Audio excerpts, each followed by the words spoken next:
Hey, good morning, Facebook. What's up? Instagram. Hey y'all. Hello, hello, hello. Good afternoon. Good afternoon. It is So guys, afternoon, like and right? share this feed. Like and share this feed. Yeah, it is afternoon. Let me go on Today, live on you know what? Let me go on with you on Instagram. Uh-huh. Let me look you up. Give me 1 second. All right, I'm coming up now. Hey, There we which go. one? What's up, guys? Like and share this feed. Like and share this feed. Right here, I'm on it now. Which one? Chef Josh Encounter or the original Chef Josh? You have two. I just got on yours right now. Oh, you did? Did you send me a I just request? requested it. Okay. Yeah, yeah. Okay. Good Where you at? afternoon, everybody. So, like and share this feed, guys. We're talking about some good stuff today. You got to turn down the volume. Is that better? Can Yeah, you yeah. hear Does me? anyone hear echo on the live? If you hear echo, yeah, I can hear you. If you hear the echo on the live, guys, just let us know. All right, you got to turn it all the way down, Crystal. It is all the way down. There you go. Okay. Okay. All right, we're good to go now. You hear any echo on your end? A little bit. All right, guys. If you hear echo, guys, Listen, shout me we out. are Let me know you hear technically echo because challenged. we're streaming from like. Don't come up here with being judgy. Okay. Y'all know we're a little technically challenged and ghetto, but we about to give y'all this information. Okay. Don't be judgy on this live. Okay. I'm gonna check one time on live. All right, good guys. All right, so guys, well, we've been talking. Christian and I came together to work on something that's really dope, just to kind of really promote entrepreneurship and support entrepreneurs. And it's something called the Boss Podcast that's turning into a mentorship program. We've been doing business for so many different years. I think I'm at year 20. What year are you, Crystal? I'm With at year business, 10. entrepreneurship. I'm going on 11 years old as an entrepreneur. Yeah.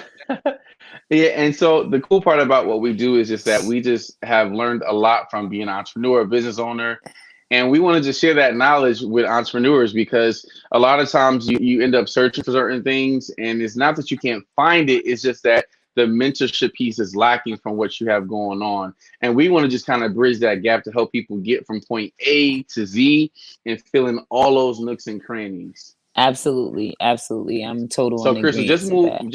just move your phones closer together, cause so we have two Like this, platforms. All right, like that. there we go. Cause Okay. yeah. Okay, good. You Okay, good. All right, so Crystal, tell everybody what you do, cause I know like we have four different platforms going right now. So tell people what you do, Crystal. All right, so my name is Christy Jenkins. I am the owner of Strength of a Winner Fitness, and I have owned Strength of a Winner Fitness for 5 years, going on 6 years. No, 6 years. My baby is 6 years old, y'all. When you're a mama, you just don't be knowing how old your children is. But my child is 6 years old. That's the name of my e-commerce business. It is a fitness brand. I also am the founder of Strength of a Woman Foundation. It is a nonprofit organization, and it was started maybe 3 years ago, and I started that after my sister was murdered. I've been a serial entrepreneur for over 10 years. So I have the ins and outs in regards to business, and I've also worked in corporate America on Wall Street, and for a lot of major corporations over the last 16 years. So that's my resume. That's how I've been able to structure my company and take it from making basically $0 to a six-figure earning business in about 6 months. Wow, wow. I don't know. Check your headset for Streamyard. Is it in still? Yeah, I can. Can you hear me?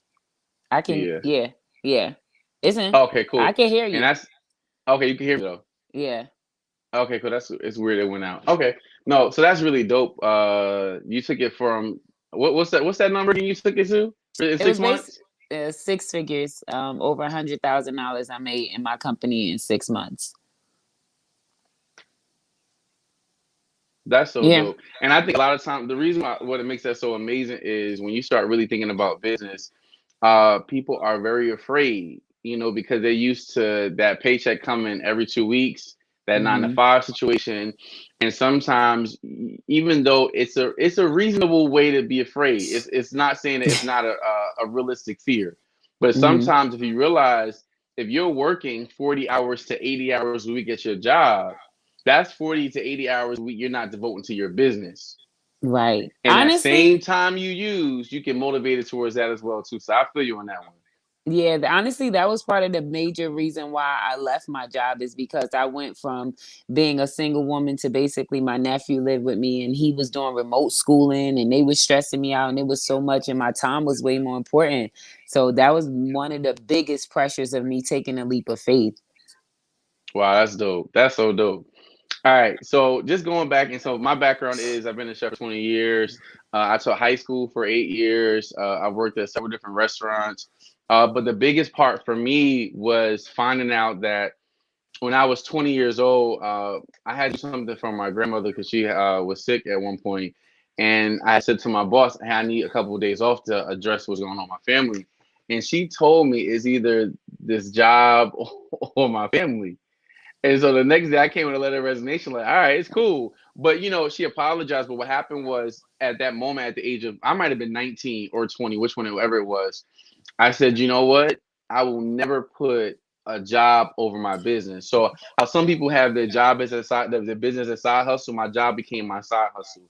And I worked it out that way. And from that moment, I said, listen, if I can help this company bring in $64 million a year with food and beverage, what can I can at least bring in 500K for my own business. And that Right, really just changed the right. perspective for me as relates to being an entrepreneur. So that's why we came up with this whole situation with podcast with the boss, which is you got it. Go ahead, let me hear you. Come on. It's building opportunities Uh-huh. strategically and successfully. And Right that's important now. because when you think of the word boss, sometimes it could be a little bit like domineering the word, but when you look at the way you can break it down as an acronym, is you're building opportunities strategically and successfully. And that's what we do. And sometimes we don't know how we're doing it. Honestly, Right, we're really right. just like going with the flow of it. But as we're going with the flow, we're creating a roadmap from looking at other people as well as just our own experiences. Because what happens is nothing that we do is new underneath the sun.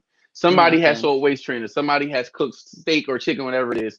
So we're not Absolutely. recreating things, but we're really kind of honing on these skills and really just following to see how it works for us. Everybody has their own guideline and a roadmap. But we want to just share our story to help out because it's so easy when you have somebody to help you along the way. It's hard It's when you're so doing it by yourself and you got to plug into mentorship. And it's so funny that you say that because one of my favorite sayings is that success leaves clues. That's absolutely important. I know that we would like to reinvent the wheel and make ourselves seem so creative, but at the end of the day, sometimes you don't need to reinvent the wheel. You just need to work the wheel and Copy use and it the paste. way. With your stain on it though, like with your stain on it. Don't reinvent the wheel if it's unnecessary. If it's good for the goose, it's good for the gander, and it might help you get your 6 figures or your 7 figures. You don't have to do it all crazy. You can actually use strategies that we've used that actually work, and you can build out your brand that way as well. And that's such a good thing you say because a lot of times in entrepreneurship, what happens is we try to be so different from the pack that we burden ourselves with trying to recreate the whole process. Like for me, like let's talk about something simple as making Alfredo sauce. You can make it different ways, but if it's a way that works already, just put your like you put your stank on it. Make it yours. And what happens is too is as an entrepreneur, you don't want to get so burnt out recreating the wheel. Like when I first started teaching, I was so excited. I made everything from scratch. My the recipes, the worksheets. And then that's when my co-teacher said, well, Josh, you know they got this already done already for you, right? So sometimes it's best to build from a recipe that's already done and just build upon it. So once I realized it was a platform already set for me, I took that platform and built with it. And there's nothing wrong with that. Some people say, oh, somebody's biting off of me. Listen, half the times people say somebody biting off you, they're not even thinking about you. It's okay to take things that you like to see and make it yours because nobody's going to do it like you're going to do it. So it's okay to not recreate it, but add on to the will so you don't burn yourself out. Absolutely, because I am the Canva queen. Okay. If you are looking to build out your brand, Canva is your best friend. And yes, Yeah. everybody else on social media is using Canva, even the ones that's selling you ebooks with templates. Those are all from Canva. Jewel, Yep. that is a free jewel that I just gave y'all. please understand that that is an app that will change your entire layout of your business. Your company will make you look more professional, but that's what we Mm, call not having to reinvent the wheel. You don't have to create your own graphics when there's templates there for you to use to beautify your page or your business. mm. And I think the biggest part about it, stop burning yourself out. You Yeah. know, it's business Yeah. is about working smarter, not harder. And I think too is just that the reason why it's about working smarter, not harder. You know, like when you're copy and pasting and you're really kind of making it your own, I think the biggest part was going to set you different is actually thinking about your vision. So as you stay true to your vision, even if you take an add on for another company or another business, it's not going to devalue who you are. It's just going to make you stronger. Think about Apple versus Nokia. Nokia came out with an amazing platform for a phone. But what happened was they never reinvented that whole situation. So look at it. Apple came, made themselves an iPhone, but they have dominated the market so much that people feel like they needed iPhone. When's the I last need time you one. heard about Nokia? I need an iPhone. Nokia is obsolete because they chose not to grow. So thinking about this whole platform right here is like, okay, cool. With my business, what is the vision for my business? What is the vision for my brand? What gift or what thing am I adding value to that's going to change the whole face of the game for everybody that comes in contact with my product? And once you start to think about that vision part, even if you add from somebody else, it's not going to really deter you so much because you're adding value by adding your experience to it. Absolutely. Okay, I'm not gonna marry you. I don't. Yo, yeah, comments are acting out right here. I'm not gonna marry you, but I am gonna marry my vision of my company. It's so funny that you said vision. Vision is extremely important. A lot of people, I mean, as entrepreneurs, it's hard to have vision because let's talk about how your vision could get polluted with just watching so many other people's vision come to pass and other people's dreams and things come to pass. You have to Mm-hmm, stay true to your vision. No matter what you see the world doing, no matter what you see the world trending, no matter what topics that you see that you're doing for your company, your mm-hmm, vision is extremely important. And it's important that when you start your company and you start your brand and you start to build out your business, that you have an end goal, you have an actual visual or a picture of where you see your company going, let's say in 5 years, 10 years. And not only that, but it's okay if your vision changed, but it still has to have at least a primary reason for why you're doing your company. So your vision mm-hmm. has to be based around your why, and it's imperative that it has your purpose tied to it as well. Yeah, that's so true. And I think too is when you look at a lot of times, even when we just think about our brand, right? A lot of people are in business to make money, to make a Mm. quick fix. It's like almost like a drug to people. You know, Mm-hmm. it's almost like let me get to the next fix, to the next fix, to the next fix, opposed to saying, okay, what is my brand? What do I have to offer? And what problem am I solving? Oh You my know, God. a lot of my Yeah. friends who are entrepreneurs, I say to them, or they may say, hey, I have a vision or I have something I want to bring upon, like, you know, to start something. And when they don't start it, I say to them, I said, listen, the reason why your business is so important is because there's somebody outside in the world struggling because they don't have your product, they don't have your experience. Like there are people, for example, who come to a dinner party that I do, and they say, I've never had a special birthday like that.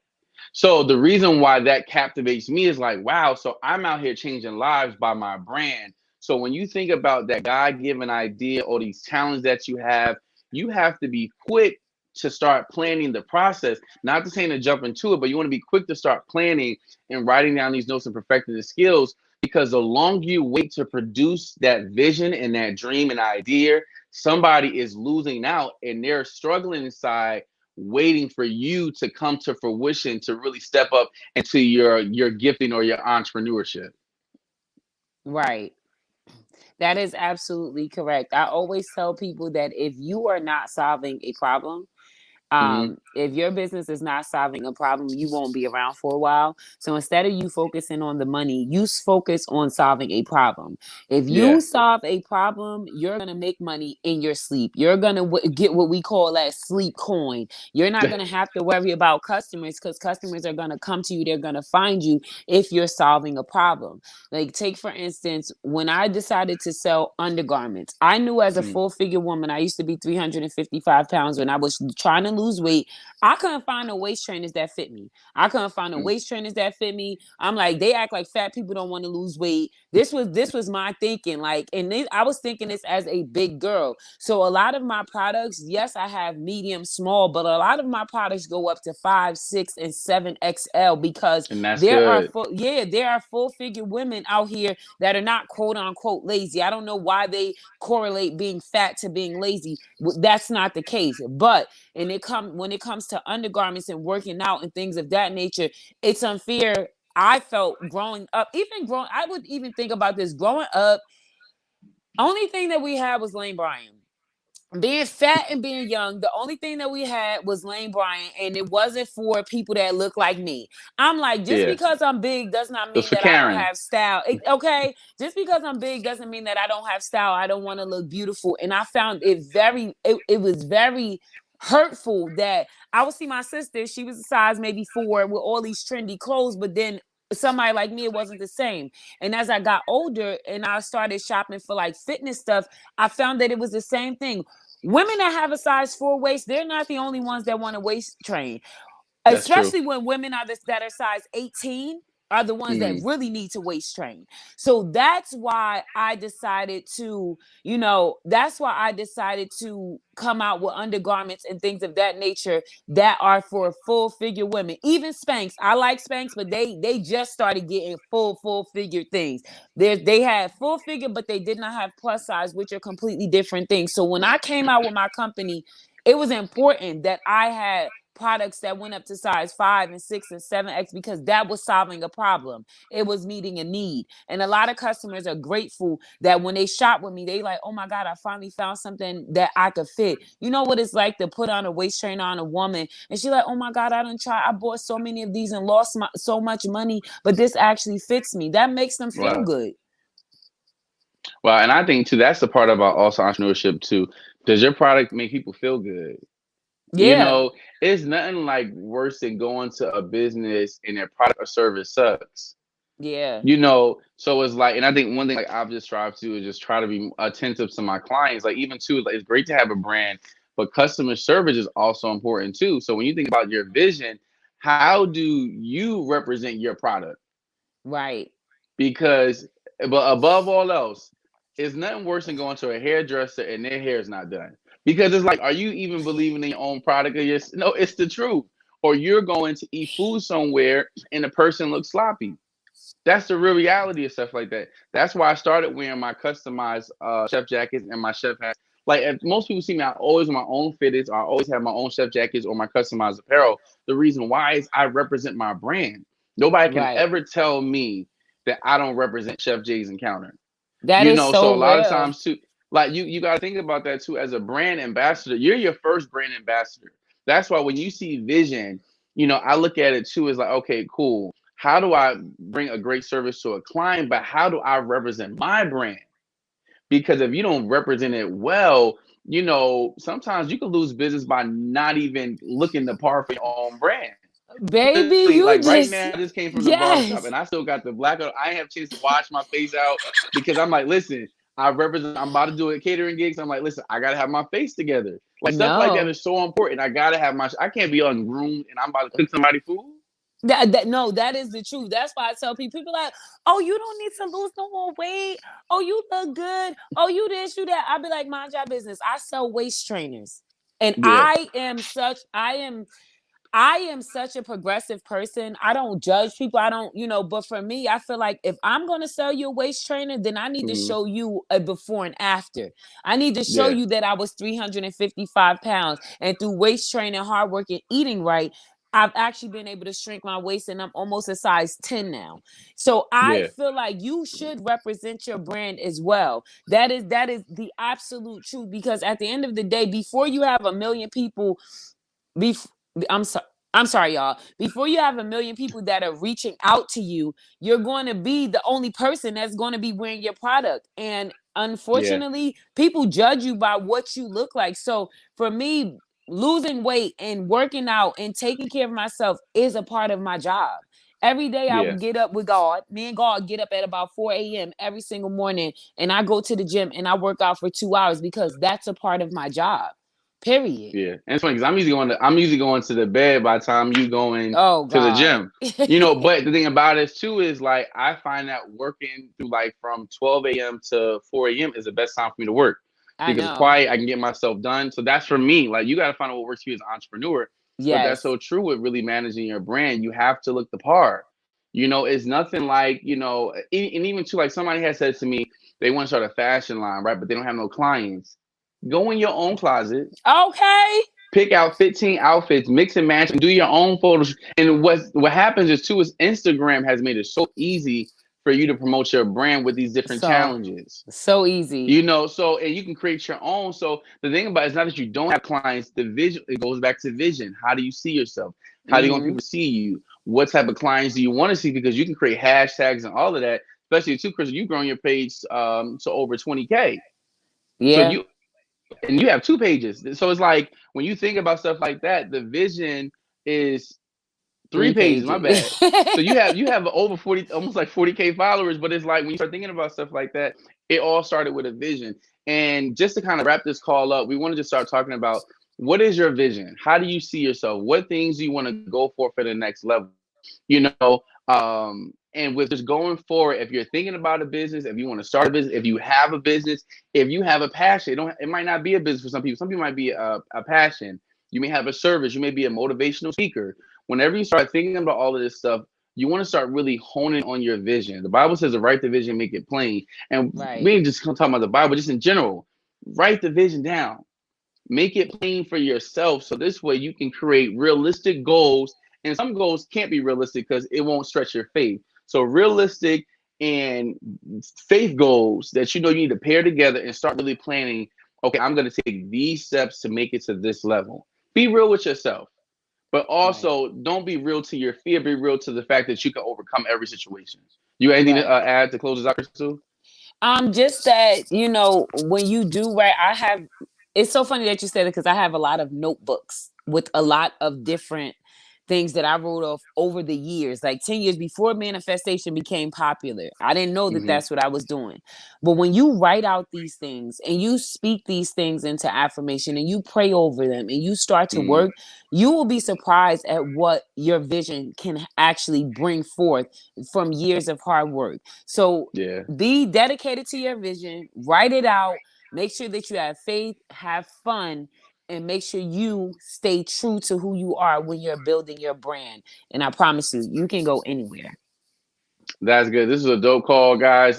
So listen, join us on Thursday. We're gonna be on Clubhouse, not on Instagram or Facebook, but log in, and we're actually gonna be launching the whole mentorship program of what we do with the Boss Up movement.